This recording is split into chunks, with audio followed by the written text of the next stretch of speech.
Miksi Ismo? Ei. Maailma on pullolla homoja, jotka ei osaa vaihtaa lampua, saatikka sitten kiinnittää taulua seinään. No, ihan on ihan perusjuttu. Niinkö? Meinaat. Ja tässä astun apuun minä. Hei tyttö. Tää kysymys, se saattaa kuulostaa hieman oudolta, mutta... Mitä helvettiä?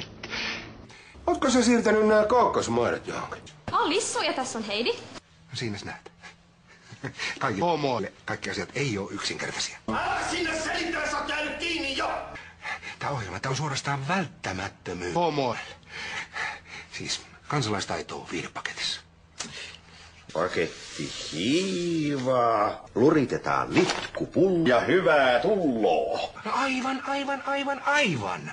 Ja sen takia mä halunkin, että sä puhut tälle AP:lle vielä tänään. Tänään?